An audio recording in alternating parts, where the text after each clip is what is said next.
Henry James, La muerte del león. 1. Supongo que, sencillamente, cambié de opinión. Un hecho que debió gestarse cuando el señor Pinhorn me devolvió el manuscrito. El señor Pinhorn era mi jefe, como se le llamaba en la redacción. A él se le había encomendado la importante misión de sacar adelante el periódico. Este consistía en una publicación semanal que había sido prácticamente dada por insalvable cuando él se hizo cargo. El señor Deddy había dejado que se hundiera terriblemente y solo se mencionaba su nombre en la redacción para relacionarlo con este delito. En cierto modo, y a pesar de mi juventud, yo era una herencia de la época del señor Deddy, propietario del periódico además de director, y formaba parte de un lote, compuesto principalmente por el local y el mobiliario de la redacción, que la pobre señora Deddy, en medio de la depresión sufrida por la pérdida de su marido, vendió tras aceptar una tasación poco rigurosa. Podía estar seguro de que mi continuidad dependía del hecho de ser barato. Me parecía más bien injusto que se atribuyeran todos los males a mi difunto protector, quien yacía sin que se le rindiera tributo alguno. Sin embargo, ya que tenía que labrarme un porvenir, encontré suficientes motivos para estar satisfecho, siendo parte de la redacción. Con todo, era consciente de que podía ser objeto de recelo el ser producto del antiguo y fracasado sistema. Eso me hacía sentir que debía mostrar el doble de iniciativa y fue también lo que me movió a proponerle al señor Pinhorn que debía ocuparme de Neil Paradise. Recuerdo cómo me miró. Primero, como si nunca hubiera oído hablar de ese famoso que, es cierto, en ese momento no se encontraba en lo más alto del panteón. Y luego, cuando le justifiqué fundadamente mi proposición, demostró muy poca confianza en cuanto al interés de un artículo de ese género. Tras recordarle que el gran principio que se suponía que guiaba nuestro trabajo era el de crear la demanda que necesitábamos, meditó durante unos segundos y replicó: Entiendo, quiere promocionarle. Llámelo así si quiere. ¿Y qué le mueve a ello? Santo cielo, mi admiración. El señor Pinhorn frunció los labios en un gesto de desaprobación. ¿Se le puede sacar partido? Todo el que haya será para nosotros, nadie lo ha tocado. Este razonamiento resultó efectivo y el señor Pinhorn continuó diciendo: Muy bien, tóquele, y añadió, pero ¿dónde puede hacerlo? En la quinta vértebra. El señor Pinhorn me miró fijamente. ¿Y dónde está eso? ¿Quiere que vaya a entrevistarle?, le pregunté, tras divertirme viendo cómo buscaba la oscura región que había mencionado. Yo no quiero nada. La propuesta es suya. Recuerde, sin embargo, que es así como hacemos las cosas ahora, contestó el señor Pinhorn. Otro codazo contra el señor Deddy. Pendiente como estaba de mi regeneración, interpreté las recelosas implicaciones de su discurso. La mejor virtud del actual propietario, así como su mayor habilidad profesional, hacían que, por comparación, el anterior director pareciera alguien infame y dado a publicar material inventado. El señor Deddy me había enviado a visitar a Neil Paradise con la misma diligencia con que habría publicado un número especial de vacaciones. Sin embargo, un escrúpulo de semejante género le resultaba mezquino a su sucesor, cuya práctica de la sinceridad adoptaba la forma de llamar a la puerta y cuya definición de genio era el arte de encontrar a la gente en el domicilio. Era como si el señor Deddy hubiera publicado artículos sin que sus chicos hubieran, como habría dicho el señor Pinhorn, estado ahí de verdad. Mi regeneración estaba pendiente, como ya he mencionado, y no podía preocuparme en enderezar la ética periodística de mi jefe, que se me aparecía como un abismo a cuyo extremo era mejor no asomarse. Estar ahí de verdad, esta vez, era una perspectiva que hacía que escribir algo sutil sobre Neil Paradise fuera aún más estimulante.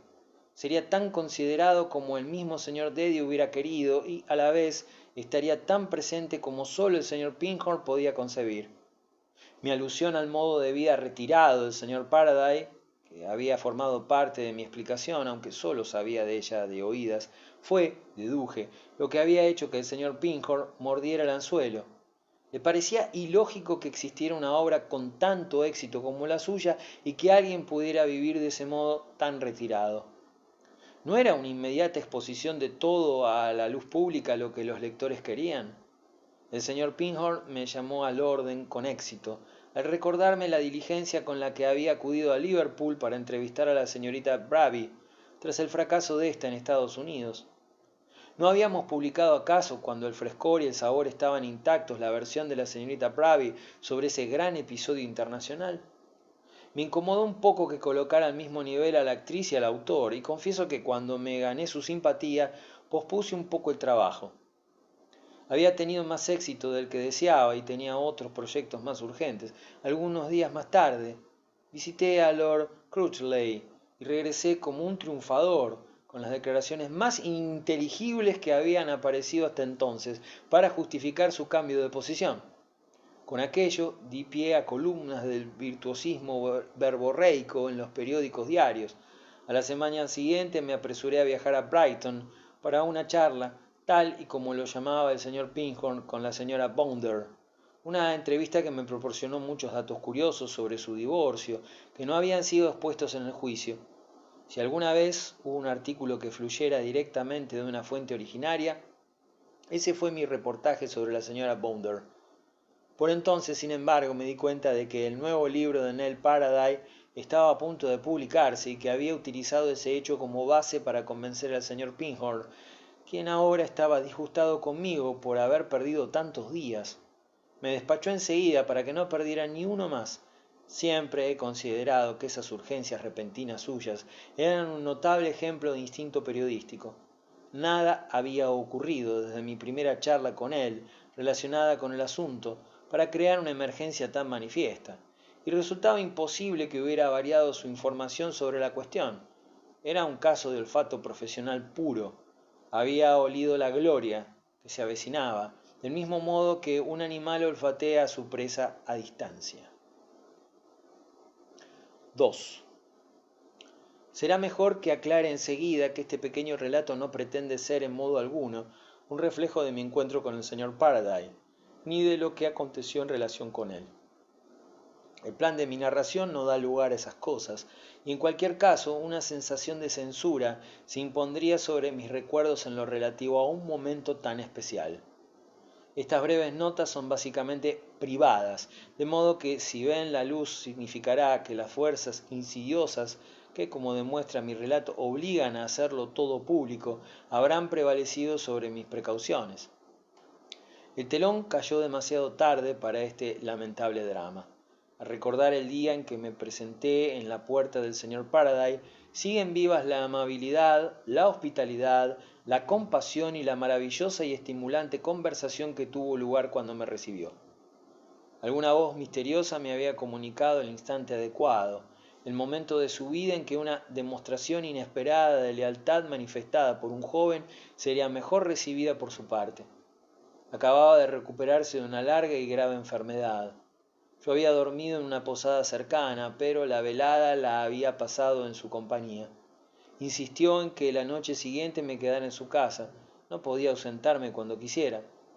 El señor Pinhorn esperaba que acabáramos con nuestras víctimas al galope. Era luego en la redacción donde el baile se le ponía la música. Me hice fuerte, sin embargo, de la misma manera que me había preparado para conseguir mi formación, con el convencimiento de que nada podría ser más ventajoso para mi artículo que escribirlo en su contexto.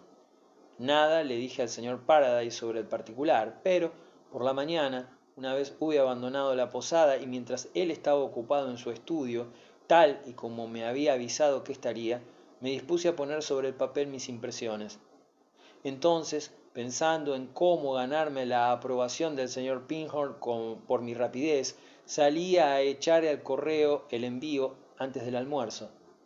Una vez acabado el artículo, era libre de prolongar mi estancia y, si al proceder de este modo intentaba desviar la atención de mi frivolidad, también podía pensar con satisfacción que nunca había sido tan avispado.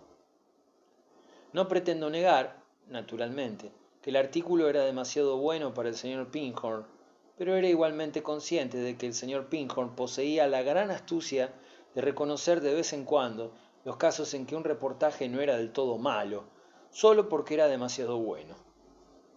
No había nada que amara más que publicar en el momento adecuado algo que odiaba. Había iniciado mi visita a ese gran hombre un lunes y el miércoles salió publicado su libro. Llegó un ejemplar con el correo de la mañana y el autor dejó que me lo llevara al jardín inmediatamente después de desayunar.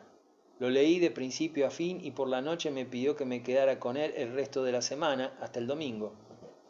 Esa noche, devuelto por el señor Pinkhorn, llegó mi artículo original, acompañado por una carta en que manifestaba su deseo de saber qué pretendía enviándole algo así. Ese era el sentido de la pregunta, no exactamente su forma, e hizo que percibiera mi equívoco como inconmensurable. Mi error era tal que sólo podía mirarlo a la cara y aceptarlo. Sabía dónde había fracasado, justamente donde no podía salir airoso. Me había enviado para que escribiera algo personal, y de hecho el artículo no lo era en absoluto. Lo que había enviado a Londres era un ensayo engorroso y febril del genio de mi autor. Nada podía resultar menos relevante para los objetivos del señor Pinkhorn. Se mostraba visiblemente enfadado, corriendo él con los gastos, con un billete de segunda clase, por haber abordado el tema acordado de una manera tan irremediablemente desacertada. En cuanto a mí, yo sabía muy bien qué había ocurrido y cómo se había producido un milagro, tan hermoso como los antiguos milagros de las leyendas, que era mi salvación. Hubo un gran batir de alas, el destello de una túnica opalina y luego, con una gran ráfaga de aire fresco, la sensación de que un ángel había descendido y que me había acogido en su regazo. Solo me sostuvo hasta que pasó el peligro. Todo ocurrió en cuestión de un minuto. Con el artículo de nuevo en mis manos entendí mejor el fenómeno y las reflexiones que hice sobre él. Son lo que he calificado al principio del relato de esta anécdota como cambio de opinión. La nota del señor Pinkhorn no sólo contenía una reprimenda decididamente severa, sino una invitación para que le enviara de inmediato, y era apropiado decirlo así, el reportaje auténtico, el revelador y vibrante artículo prometido, aquel sobre la base de cuya promesa, y sólo por ella, me había permitido el privilegio de tal despilfarro. Una o dos semanas más tarde rehice el texto culpable y centrándome particularmente en el nuevo libro del señor Faraday, obtuve la hospitalidad de otro periódico donde, he de admitirlo, se demostró que el señor Pinkhorn estaba en lo cierto, puesto que no atrajo la menor atención. 3. Para ser honesto, al final de esos 3 días era un crítico muy parcial, de modo que una mañana en el jardín, cuando Neil Faraday se ofreció para leerme algo, contuve la respiración mientras escuchaba. Era un esbozo de otro libro, un proyecto que había pospuesto hacía mucho tiempo, antes de su enfermedad, y en el que había vuelto a trabajar ahora. Lo estaba retocando cuando fui a visitarle y con esta segunda redacción la obra había adquirido una nueva magnitud. Desenvuelto, prolijo y seguro, podría haber pasado por una larga y elocuente carta llena de cotilleos, el desbordamiento en palabras del plan más querido de un artista. El tema me pareció excepcionalmente rico, el más intenso que había abordado, y esta exposición familiar del mismo, a la vez que repleta de sutiles elementos ya madurados, era en realidad, en su esplendor resumido, una mina de oro, una preciosa obra independiente. Recuerdo que me asaltó la duda, más bien profana, de si el resultado final podía llegar a ser tan acertado. Su lectura de la epístola, sea como fuere, me hizo sentir como si mantuviera para beneficio de la posteridad una correspondencia íntima con él, como si yo fuese el distinguido destinatario a quien enviaba cartas afectuosamente. Ser yo, quien escuchaba la manera en que contaba todas esas cosas, era una gran distinción. La idea de que me comunicaba ahora tenía toda la frescura y la belleza resplandeciente de la concepción de la Virgen, de lo no abordado. Era Venus surgiendo del mar antes que el viento la hubiera rozado. Nunca había asistido con tanta emoción a una aparición de semejante calibre. Una vez pronunciada la última palabra, fue como ver al cajero de un banco contar los montones de monedas, dejando caer la última de ellas en el cajetín. Fue entonces cuando me asaltó una repentina y urgente incertidumbre. Mi querido maestro, ¿cómo piensa llevarlo a cabo?, le pregunté. Es de una nobleza infinita, pero ¿cuánto tiempo requerirá? ¿Cuánta paciencia e independencia? ¿Qué condiciones de perfecto sosiego? Oh, ¿quién tuviera al alcance una isla solitaria en un mar cálido? ¿No es esto prácticamente una isla solitaria? ¿Y no es usted como elemento que me circunda lo bastante cálido? Me interrogó él, aludiendo con una carcajada a mi maravillada admiración juvenil y a los estrechos límites de su pequeña casa de provincias. No es tiempo lo que me ha faltado hasta ahora, la cuestión no ha sido encontrarlo, sino aprovecharlo. Naturalmente que mi enfermedad fue un gran hueco mientras duró, pero me atrevo a decir que habría existido igualmente en cualquier caso. La tierra que pisamos tiene más hoyos que una mesa de billar. Lo extraordinario es que aún siga andando. Eso es exactamente lo que quería decir. Neil Faraday me contempló con esa mirada tan agradable que tenía, con una expresión en la que, según recuerdo ahora, me pareció detectar una borrosa imagen de su destino. Tenía 50 años, su enfermedad había sido cruel y su convalecencia prolongada. No es que no me encuentre bien. Ah, si no se encontrase bien, no le miraría, le dije con afecto. Nos pusimos en pie, estimulados por los sonidos de alrededor, y él encendió un cigarrillo. Yo cogí otro al que él, con una sonrisa más intensa y en respuesta a mi exclamación, le aplicó la llama de su cerilla. Si no me encontrara mejor, no habría pensado en esto, exclamó, agitando el manuscrito en su mano. No quiero desanimarle, pero no es cierto, repliqué. Estoy seguro de que durante los meses que permaneció en cama con dolor, tuvo inspiraciones sublimes. Pensó en un millar de cosas. Usted piensa cada vez en más y más cosas constantemente. Eso es lo que le hace, si me disculpa la franqueza, tan respetable. A la edad en que mucha gente está acabada, usted empieza una segunda época, pero, gracias a Dios, de todos modos, ya está mejor. Gracias a Dios también, que no es usted, como me decía ayer, un escritor que ha tenido éxito. Si usted no hubiera fracasado, ¿qué sentido tendría seguir intentándolo? Esa es mi única reserva sobre el tema de su recuperación. Le hace ganar puntos, como dicen los periódicos. Eso queda bien en las publicaciones y casi con todo lo que así ocurre. Es horrible. Es un placer comunicarles que el señor Faraday, el famoso autor, disfruta otra vez de excelente salud. Por alguna razón no me gustaría verlo. Y no lo verá. No soy famoso en absoluto. Mi oscuridad me protege, pero ¿soportaría ver que me muero o que estoy muerto? Quiso saber mi anfitrión. Muerto, pas encore. No hay nada más seguro. Uno nunca sabe lo que puede llegar a ser un artista vivo. Hemos llorado por tantos. Sin embargo, hay que desear lo peor. Debe estar tan muerto como pueda. ¿No cumplo ya con ese requisito al haber publicado un libro? Adecuadamente, esperemos, puesto que el libro es, en verdad, una obra maestra. En ese momento apareció una doncella en la puerta que daba al jardín. Faraday vivía sin grandes dispendios, y el frufrú de las enaguas y un timurato «¿Jerez, señor?», era todo su modesto lujo. Cedía la mitad de sus ingresos a su mujer, de la que había conseguido separarse sin excesivo revuelo. Estaba convencido de que se había portado bien con ella, y una vez en Londres incluso cené con la señora Faraday. Se giró para hablar con la doncella, que le ofreció una tarjeta o una nota sobre una bandeja, mientras yo, agitado y excitado, anduve sin rumbo hasta el extremo del jardín. La idea de su seguridad se me hizo inmensamente querida y me pregunté si era yo el mismo joven que había llegado algunos días atrás para hablar de él a los cuatro vientos. Cuando regresé sobre mis pasos, él ya había entrado en la casa y la mujer, el segundo correo de Londres, ya había llegado. Había colocado mis cartas y el periódico encima de un banco.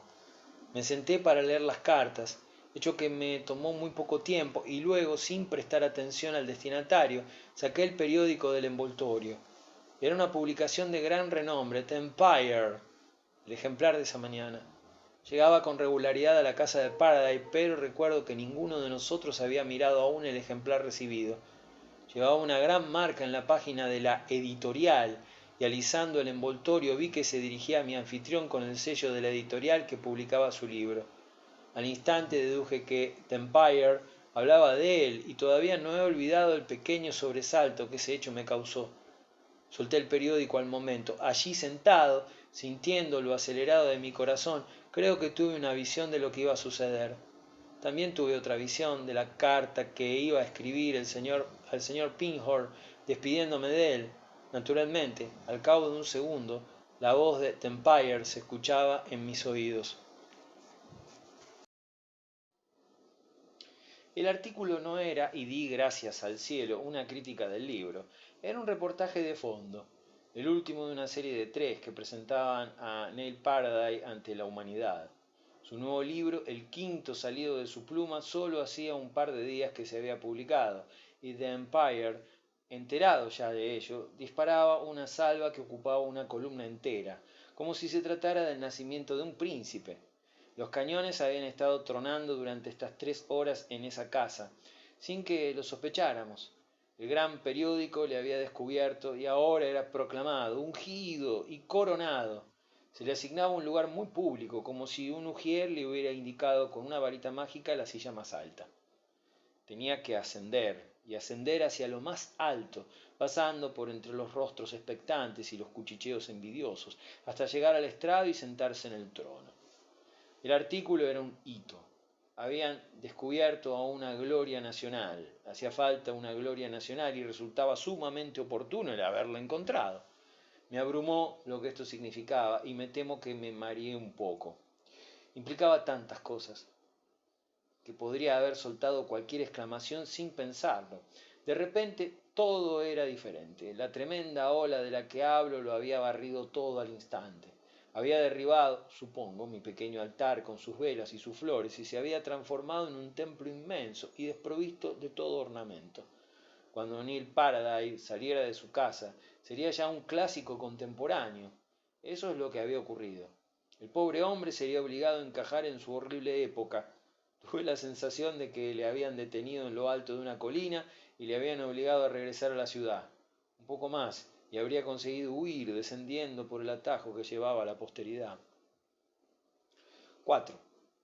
Cuando salió de nuevo de la casa fue exactamente igual a como si hubiera permanecido bajo custodia. A su lado iba un hombre corpulento con una gran barba oscura que, sin las gafas, podría haber pasado por un policía y en el que, tras una segunda mirada, reconocía el proyecto contemporáneo. Le presento al señor Morrow, dijo Paradise, que tenía, pensé yo, un aspecto más bien pálido. Quiere publicar sabe Dios qué sobre mí. Contraje el rostro a recordar que eso era exactamente lo que yo mismo me había propuesto. ¿Tan pronto?, pregunté yo, con la sensación de que mi amigo había acudido a mí para que le protegiera. El señor Morrow me miró con amabilidad a través de los cristales de sus gafas, que parecían los faros eléctricos de un monstruoso barco moderno, y tuve la sensación de que Paradise y yo nos zarandeábamos aterrorizados en su interior. Me di cuenta de que su ímpetu era irresistible. Confiaba en ser el primero de la expedición, declaró. Existe un gran interés lógico por el entorno del señor Paradise. No tenía ni la menor idea, replicó Paradise, como si acabaran de comunicarle que roncaba. Veo que no ha leído el artículo en The Empire, me dijo el señor Morrow. Qué interesante, es un buen comienzo, sonrió. Había empezado a sacarse los guantes, que eran agresivamente nuevos, y a observar de modo alentador el pequeño jardín. Percibí que me observaba como si fuera parte del entorno. Yo era un pececito en el estómago de otro mayor.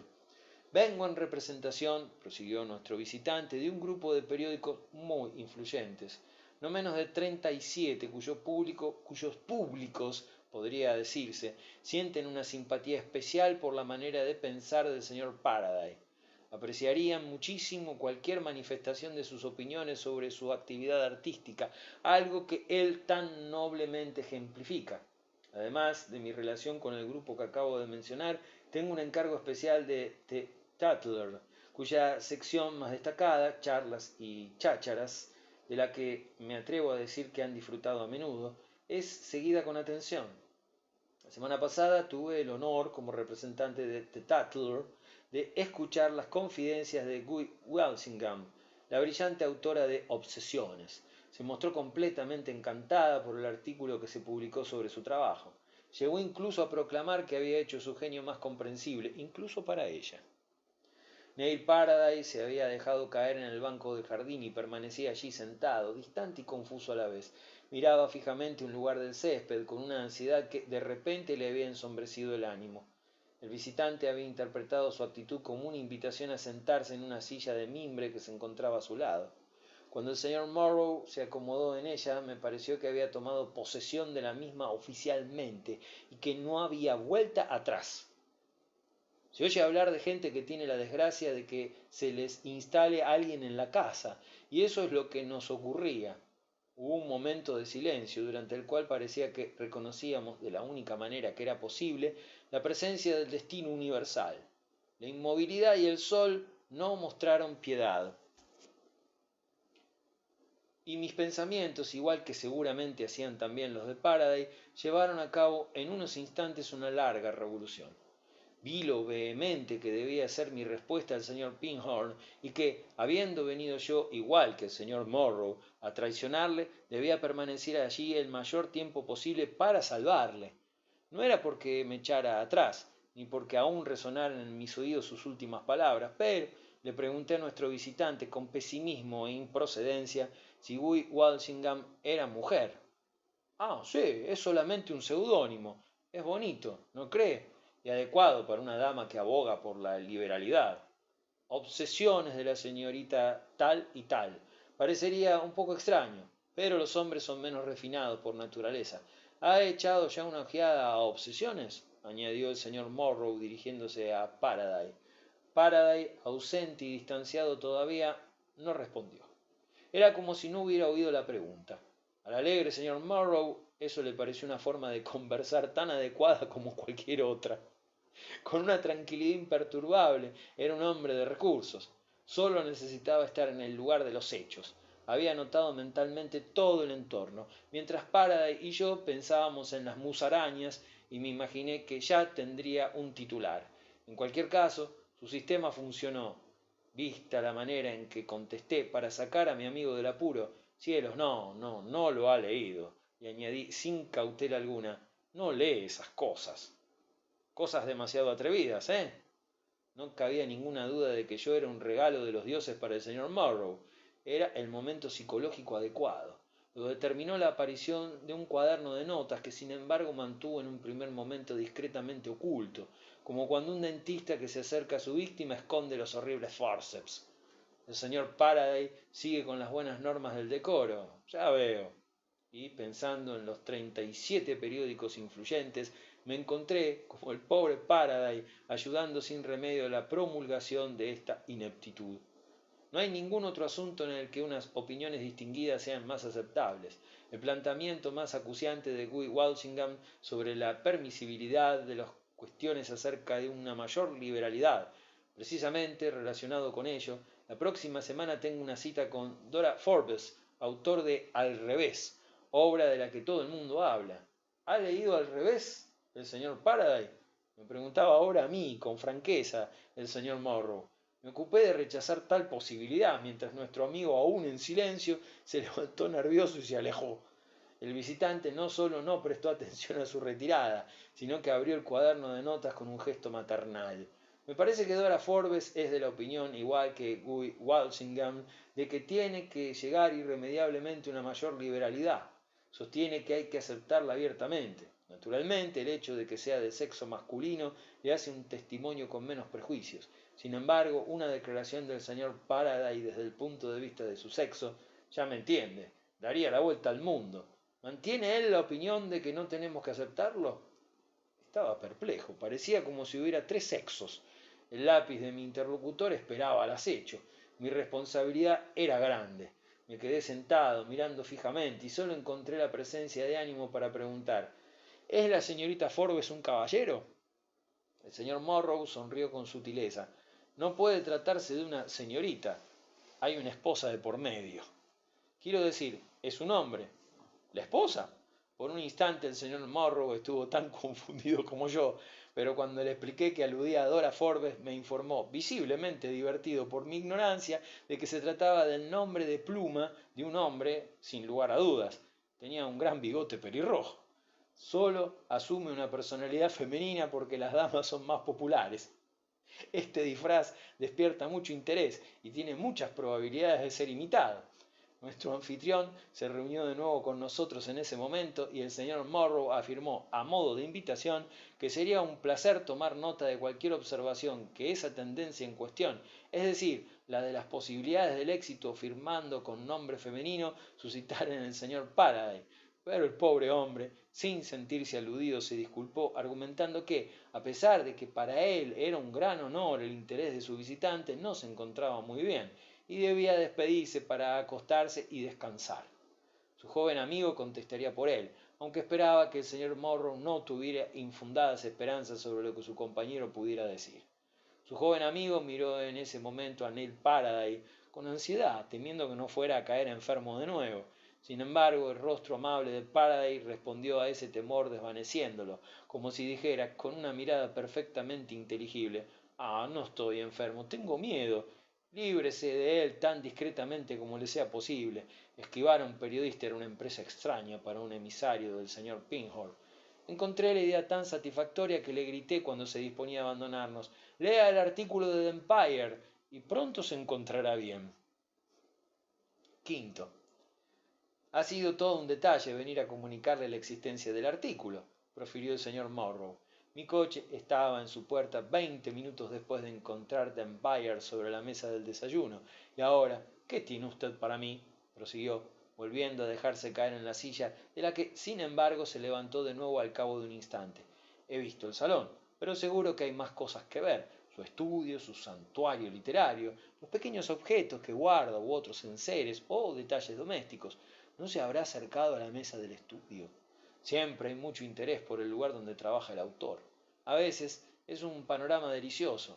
Dora Forbes me enseñó todos sus cajones y casi me atrapó la mano en uno de ellos cuando estaba hurgando. No le pido eso, pero si pudiéramos conversar donde trabaja, presiento que encontraría alguna clave. No tenía ninguna intención en absoluto de ser grosero con el señor Morrow.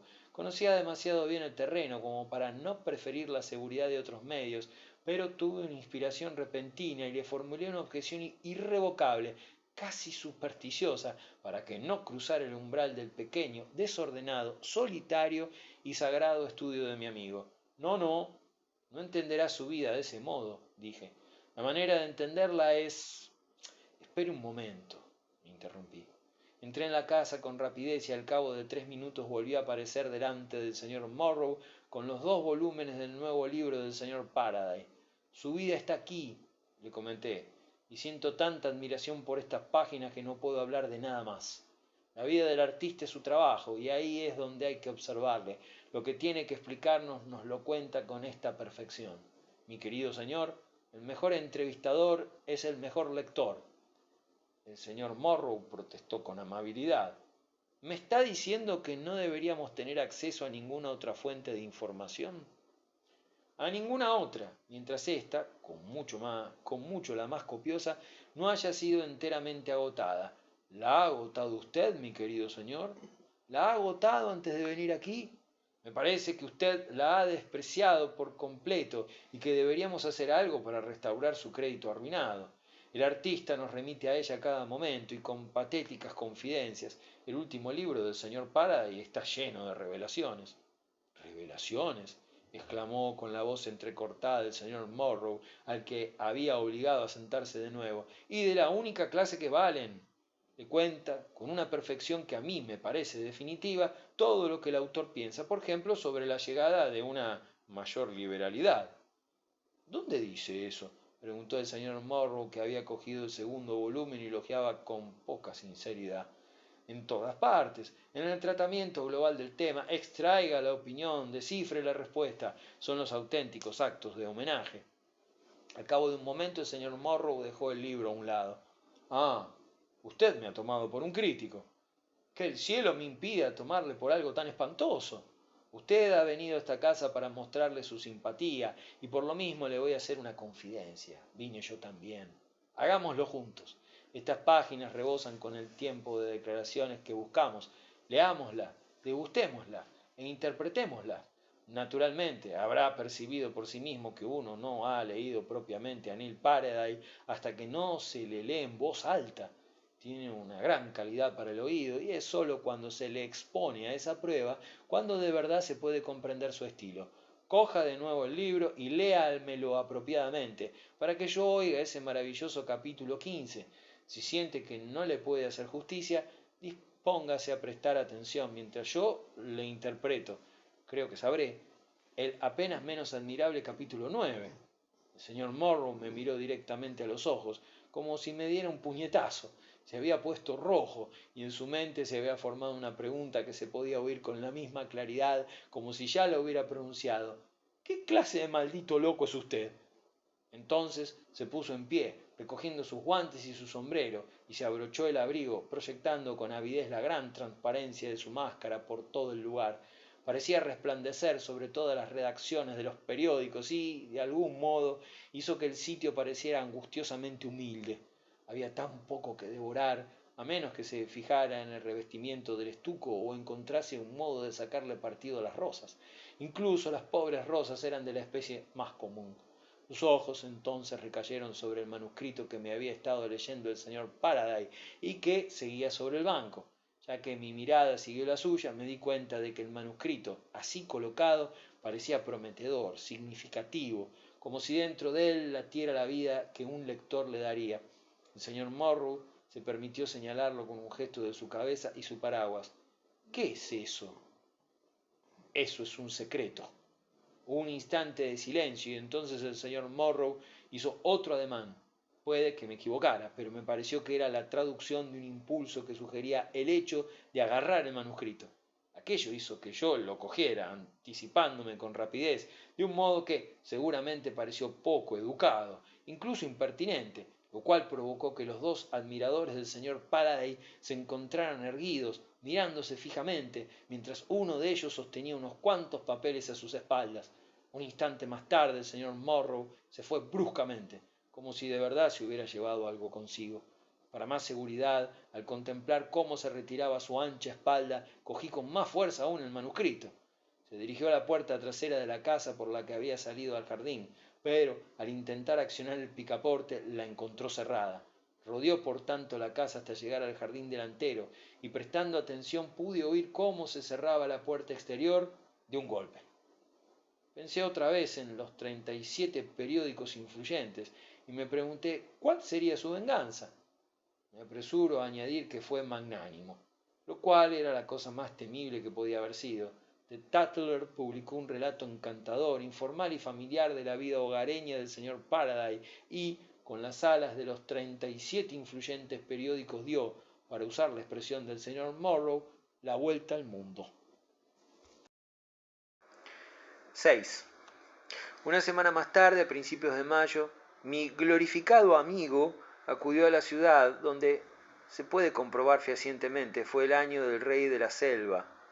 Jamás se había visto un progreso tan rápido, ninguna exaltación más completa, ningún desconcierto tan aleccionador. Aunque el artículo de The Empire había hecho maravillas inusitadas, el libro se vendió con moderación. Circulaba de una manera que cualquier librería envidiaría. Se había descubierto su fórmula. Era una revelación. Su terror momentáneo había sido real, como lo había sido el mío. Una nube se había posado sobre su deseo apasionado para que le dejaran terminar su trabajo. Estaba lejos de ser una persona poco sociable, aunque valoraba, como ninguna otra que haya conocido jamás, el hecho de que le dejaran tranquilo. Aun así, en ese momento, aprovechó lo que se le ofrecía, llevando en el bolsillo simples sofismas sobre la naturaleza del trabajo del artista. La observación era también una manera de trabajar y la experiencia una forma de éxito. Las cenas londinenses eran material y las mujeres de Londres una fructífera labor. Ninguna tiene la más remota idea de lo que tramo, me dijo, y no hay muchas que hayan leído 3 páginas de lo que he escrito. Primero tengo que cenar con ellas, luego, cuando tengan tiempo, ya averiguarán el motivo. Era tal vez una forma de justicia grosera, pero la fatiga tenía el mérito de ser una novedad y la fantasmagórica ciudad tenía, seguramente, menos de campo de batalla que su asediado estudio. En una ocasión me dijo que no había tenido vida personal desde los 40 años, aunque, eso sí, más de la que le hubiera sido conveniente con anterioridad. Londres cerró el paréntesis y lo expuso a nuevas relaciones. Una de las más inevitables fue la que le llevó a conocer a la señora Wicks Wimbush, esposa del acaudalado cervecero y propietaria de una reserva de animales salvajes. En ese lugar, como todo el mundo sabe, cuando hay grandes aglomeraciones los animales se acercan en libertad a los espectadores y los leones pasan todas las tardes tumbados al lado de los corderos. Desde el principio, Había visto con una claridad inquietante cómo esa dama, que todo el mundo estaba de acuerdo, era tremendamente divertida, consideraba haber encontrado en Neil Faraday una atracción de primera, una criatura de singularidad casi heráldica. Nada superaba su entusiasmo al haberlo capturado, y nada podía provocarme una aprensión mayor.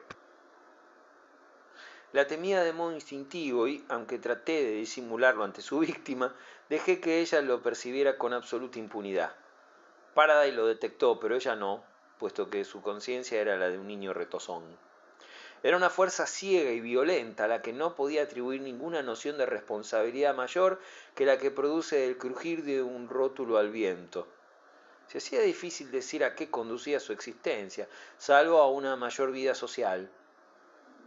Estaba hecha de acero y cuero, y lo único que le pedía para nuestro maleable amigo era que no acabara con él definitivamente. Había consentido ser de caucho por una temporada, pero mis pensamientos estaban fijados en el día en que él recuperaría su forma, o por lo menos regresaría a su refugio. No había duda de que estaba bien, pero me alegraría cuando todo terminara. Sentía un temor especial. La impresión del momento en que le encontré en el sofá de su estudio después de la partida del señor Morrow fue imborrable. Aquella indisposición no había sido ningún pretexto, tampoco un desaire al enviado de The Tatler.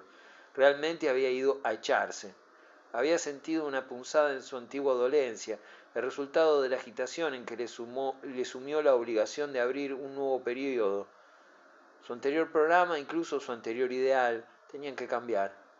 Dígase como quiera, pero el éxito era una complicación y el reconocimiento tenía que ser recíproco. La vida monástica, la iluminación piadosa del misal en la celda del convento eran algo del pasado. No comportaba angustia, pero como mínimo requería un ajuste. Antes de despedirme de él aquel día, hicimos un trato. Mi parte era que yo me responsabilizaría de él, fuese quien fuese el que representara el interés para obtener su presencia, y tuve una visión mística anticipada de la señora Wicks Wimbush. Yo representaría el interés por su obra, en otras palabras, en conseguir su ausencia. Estos dos intereses eran esencialmente opuestos y dudo, puesto que la juventud es fugaz, que alguna vez vuelva a sentir la intensidad del gozo que me provocaba el haberme comprometido a una causa tan excelsa y que me obligaba a hacerme tan odioso. Un día, en la calle Sloane, me vi interrogando al casero de Faraday, que había venido a abrirme la puerta tras mi llamada. Dos vehículos, un birlocho y un elegante cabriolé, estaban aparcados delante de la casa. En el salón, señor, la señora Wicks Wimbush. Y en el comedor, una joven dama que espera, señor, espera, creo que es extranjera. Eran las 3 y los días que no salía a almorzar aprovechaba esas horas ganadas. ¿Qué días, sin embargo, no salía a comer nuestro querido amigo? La señora Wimbush, si se producía tal crisis, se precipitaba hacia la casa inmediatamente después de su almuerzo. Primero entré en el comedor, posponiendo el placer de ver cómo, arriba, la dama del birlocho comprendía con mi llegada mi amable petición. Nadie se interesaba tanto como ella en hacer solo lo que era bueno para él, y siempre estaba presente para comprobar que así se hacía. Se citaba con él para discutir la mejor manera de economizar su tiempo y proteger su intimidad. Consideraba además que su salud era un asunto especialmente suyo, y tenía tantas simpatías por mi propio celo en relación a este particular, que se había convertido en autora de divertidas historias, cuyo tema mi devoción me habían hecho dejar de lado. Nada había olvidado, pero lo único que había conseguido era encontrarme yo también entre los animales. Me había apresurado en salvar a mi amigo, pero solo había conseguido que me domesticaran y me inmovilizaran, y así pues no podía hacer nada por él, excepto intercambiar miradas por encima del hombro de los demás, miradas de una inteligencia intensa, pero fútil. 7. La joven del comedor tenía un rostro intrépido, el pelo negro, los ojos azules y un libro en el regazo. «He venido para que me lo firme», dijo. Cuando le expliqué que me encargaba de recibir a las visitas y él estaba ocupado, llevó media hora esperando, pero si es necesario estoy dispuesta a esperar todo el día. No sé si fue eso lo que me dijo que era americana, ya que la propensión a esperar el día entero no es, por lo general, una característica de su nacionalidad. Seguramente lo deduje no tanto por el espíritu de su afirmación como por la calidad de su sonido. Sea como fuere, advertí que era una persona paciente y que llevaba un vestido muy bonito, así como una expresión que animaba sus bonitas facciones, como una brisa jugando entre las flores. Dejó el libro encima de la mesa y me enseñó un voluminoso álbum, ostentosamente encuadernado y lleno de autógrafos valiosos, el conjunto de notas caligráficamente desvaídas, pensamientos, todavía más desvaídos, citas, lugares comunes y firmas revelaban una determinación formidable. La mayor parte de la gente se lo solicita al señor Faraday por carta, ¿sabe? Dije. Sí, pero no contesta. Le he escrito 7 veces. Muy cierto, reflexioné. La clase de carta a que se refiere va directamente al fuego. ¿Cómo sabe a qué tipo me refiero? Mi interlocutora se había ruborizado y sonreía. Un instante después añadió, no creo que reciba muchas así. Estoy seguro de que son cartas bellamente escritas, pero él las quema sin leer. No agregué que yo le había dicho que debía proceder así. ¿Y no corre el peligro de quemar cosas importantes? Lo correría si no hubiera hombres distinguidos con un olfato infalible para detectar las tonterías. Me miró un momento. Su rostro era dulce y alegre. ¿También quema usted cosas sin haberlas leído? Preguntó. Respondí asegurándole que si me confiaba su libro de autógrafos me ocuparía de que el señor Faraday estampara en él el suyo. Reflexionó unos instantes. Eso está muy bien, pero seguiría sin verle. ¿Tiene grandes deseos de verle? Resultaba descortés someter a un interrogatorio a una criatura tan encantadora, pero no sé por qué me tomé mi obligación para con el gran autor con más seriedad que nunca. Lo suficiente como para haber venido desde América. La miré fijamente. ¿Ha venido sola? No creo que eso sea un asunto suyo, pero si la respuesta sirve para hacer más conmovedora mi solicitud, le confesaré que viajo completamente sola. Tenía que venir sola o no venir. Era una persona interesante. Cabía imaginarse que había perdido a sus padres o a sus protectores naturales. Cabía incluso pensar que había heredado algún dinero. La fase por la que entonces atravesaba mi fortuna me hacía ver un gesto de mera ostentación en el hecho de tener un cabriolé esperando en la puerta. Sin embargo, al tratarse de una estratagema de aquella muchacha sensible y audaz, aquello se convertía en algo romántico. En parte de la aureola del romanticismo que la envolvía, su libertad, su cometido, su inocencia. La confiada seguridad de las jóvenes americanas era algo notorio, y la convicción de que no cabía imaginar nada más que el impulso generoso por su parte. En aquel momento preví que, merced a ese impulso, iba a convertirse en peculiar objeto de mi cuidado, de la misma manera que había ocurrido con Neil Faraday. Sería otra persona de la que tendría que ocuparme, y mi honor quedaría comprometido a guiarla correctamente. Después, todo lo vi con más claridad. En aquel instante me sentí lo suficientemente escéptico como para hacerle la observación, mientras pasaba las páginas de su volumen, cuya red había atrapado ya a muchos peces gordos. Parecía haber tenido acceso fructífero a los grandes de la tierra. Había además personas cuyas firmas presumiblemente habría logrado sin mediar una entrevista personal. Era imposible que hubiera importunado a George Washington, Friedrich Schiller y Hannah More. Respondió a este argumento, para sorpresa mía, prescindiendo del álbum sin el menor reparo. Ni siquiera era suyo. Nada tenía que ver ella con la obtención de esos tesoros. Pertenecía a una amiga de su país, una joven que vivía en una ciudad del oeste. Dicha joven insistió en que se lo trajera para conseguir más autógrafos. Pensaba que tal vez en Europa les gustara ver al lado de quien se hallarían. La amiga, la ciudad del oeste, los nombres inmortales, aquel curioso cometido, su fe idílica, todo ello constituía para mí una historia tan extraña y seductora como un cuento de las 1001 noches. Fue así como llegó a manos de mi informador aquel pesado tomo, pero se apresuró a asegurarme que era la primera vez que lo sacaba. Con respecto a su visita al señor Faraday, el álbum era un mero pretexto. En realidad le importaba un bledo que él escribiera allí su nombre. Lo que ella quería era verle cara a cara. Vacilé un momento y pregunté, ¿y por qué quiere verle? Por el amor que me hace sentir. Y, antes de que me diera tiempo a recuperarme de la agitación que en mí causaron aquellas palabras, mi acompañante prosiguió: ¿Es que usted no ha sentido jamás deseos de contemplar el rostro de una persona? ¿Cómo iba a decirle tan pronto lo mucho que agradecía la oportunidad de contemplar el suyo? Tan solo podía convenir de un modo genérico que eran lógicos tales anhelos y que a veces se cumplían. Me daba cuenta de que en aquel momento crítico necesitaba toda mi lucidez, toda mi sabiduría. Ah, sí, me gusta estudiar la fisonomía. Sí, a continuación regresé a un aspecto anterior de la conversación. ¿Quiere decir que le apasionan los libros del señor Faraday? Para mí lo han sido todo, más incluso. Me los sé de memoria. Se han adueñado enteramente de mi ser. No hay ningún otro autor que me haga sentir lo mismo que Neil Faraday. Entonces, permítame que le diga, repliqué, que se cuenta usted entre quienes están en lo cierto. ¿Entre los entusiastas? Naturalmente que sí.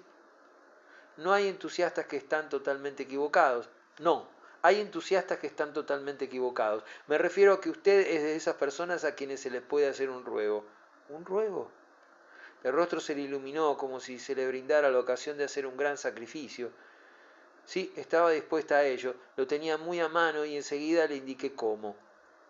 Renuncie al desconsiderado propósito de verle, váyase sin haberlo hecho, eso será mucho mejor.